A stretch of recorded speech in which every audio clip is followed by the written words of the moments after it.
Paging Aitken Robertson to courtroom number 2. The jury is back with a verdict.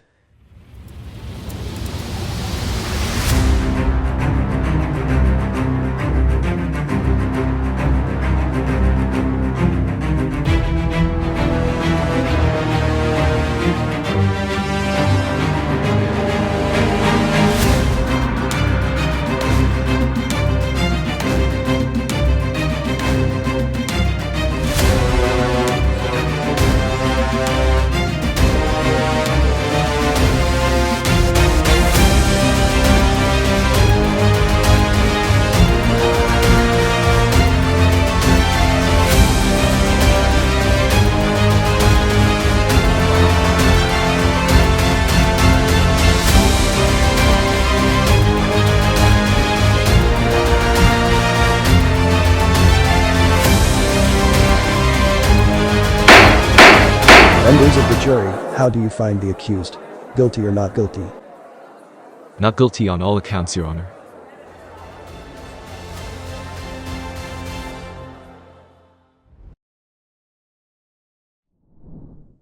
Welcome to Aitken Robertson's Legally Speaking YouTube channel. I'm your host, Melanie van Orde, a licensed paralegal at Aitken Robertson. And today I'm excited to be joined by my colleague, Jamie Sanflieben, also a licensed paralegal at Aitken Robertson. In this episode, we'll be diving into the overview of the License Appeal Tribunal process and discussing the timelines involved. So stay tuned to get some insightful information and practical advice to help you navigate this appeal process effectively. So let's get started. Hi, Jamie. Hello. How are you? I'm great. Thanks. How are you? I'm doing well, thanks. Jamie, what does the LAT process look like? Can you give us an overview and maybe an estimate on the timelines?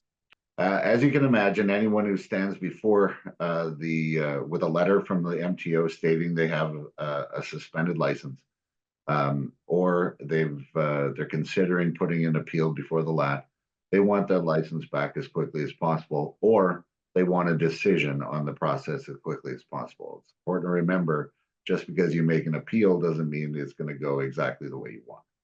So here's some timelines involved, which are very important to that end, because if you want your license back as quickly as possible, it's important not to waste any of the time in the overall LAT process.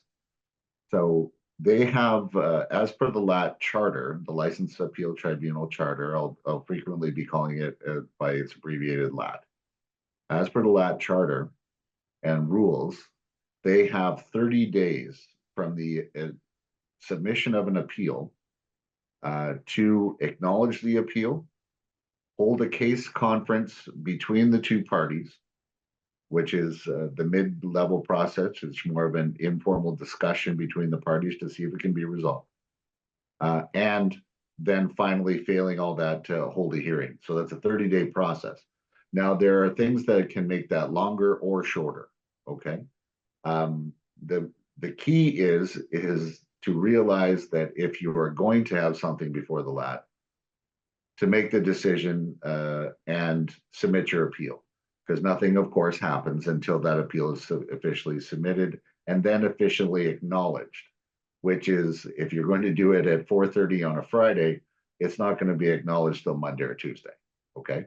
So whereas if it is submitted on a Monday morning, it's probably going to be either acknowledged that evening before the close of business or the next morning on Tuesday. And it's sometimes important in the timelines if you want to make or shorten the process by several days. So get that appeal in right away. The next part of the process is to hold a case conference. And you're not doing nothing before that case conference. There's lots to be done in terms of work. However, the case conference is the first step in the process where the parties actually meet and talk. And by the parties, I mean the appellant, the MTO, her agent from the registrar from the MTO,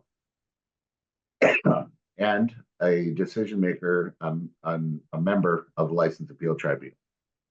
The member of the License Appeal Tribunal that you see at the case conference will not be present at a hearing. So if whoever you get at your case conference, you can count on that person won't be at the hearing if it comes to a hearing.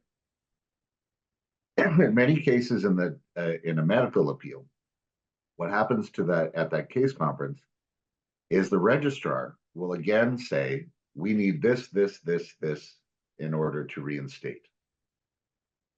Well, in some cases, in fact, it's not uncommon at all that the appellant has already provided everything the registrar just said they need to reinstate. The thing is that the context has changed completely, because now it's in the context of an appeal before the License Appeal Tribunal. So you may have to collect everything that you just did again. So you go back to your doctor and say, remember those things that we did last week? I need to do them all again. Could annoy your doctor. They could say, no, I simply don't see the reason. You could need extra time before a hearing. So the reason I'm mentioning it is because that all plays into the amount of time this is going to take. There is a rule in front of the tribunal that submissions that are going to be used as evidence in a hearing, the official hearing at the end of this process, they have to be in about, the parties agree, but the standard is about 1 week before the hearing date. Now, if you need to do a sleep study, which can take 4 months before you even get a date for a sleep study, as part of your medical submissions, number one, that may kill some people in terms of their ability to run your life, as we've discussed in other episodes. But they can't possibly get that done before the hearing, which is supposed to happen within that 30-day window. So for that reason, at the case conference, the parties have to be open and candid and realistic about how long the collection of the evidence we want to submit is going to take. Now, if you have a good relationship with your doctor, and I've described this process to you, you've absorbed it, and you've bought into the process, we can shave some time off of that, because I can provide some resources to doctors that sometimes alleviate some of their concerns. Doctors aren't really familiar with the process as well. Perhaps they think they have some liability in front of the LAT. They do not. I provide them resources in the form of a letter that explains this, explain exactly what we're looking for and why. If there's any repetition, I explain why that might be the case. Sometimes we can convince a doctor without a lot of pushback to provide the information either for the first time or again, as I said, and we can shave some time off the process in that way. That's important because, as I said, if the MTO asks for a certain amount of forms and information to be submitted, and we do get them in within that LAT window, your chances of reinstatement are actually very good. Okay, what they do at the license appeal or at the MTO, we submit that information to both the LAT and the MTO. The LAT prepares it as they're going to allow it as exhibits and submissions for a hearing, but the MTO takes it to their own internal medical review department, and they submit it again and saying this is in the context of an appeal. So now they have to think like the License Appeal Tribunal. If they were presented with this evidence, would they reinstate? And can this evidence satisfy our own standards of saying, yes, this person is safe to drive? And can we reinstate them now? So that's how the context has changed a little bit from the first time you submitted it, if you did it at that time. And now that you've filed an appeal with the License Appeal Tribunal. In many, many cases, if we can get that information to them expediently, if we don't have any pushback in terms of, well, why, and this can come directly from the appellant, it certainly would never come from myself. But if the appellant doesn't have or call out to anyone as to why they need to submit this information, if we simply smile and say, yep, we'll get it to you as soon as possible and do, greatly increases your chances. Okay. So at that point, you may expect to get your license back 12 days to 17 days after you submitted your appeal. Okay. In other cases where you need to collect a little bit more technical data, like in the case of someone has diabetes, they need their A1 readings for a period of 2 weeks to show they're in the stable range for a certain percentage of time. Well, they obviously need 2 weeks, at least 2 weeks, to collect that information. And so therefore, the License Appeal Tribunal will adjourn the date of the hearing they have picked to sometime after its originally scheduled date. And for the appellant, you may hear this thinking, well, that adds to the process.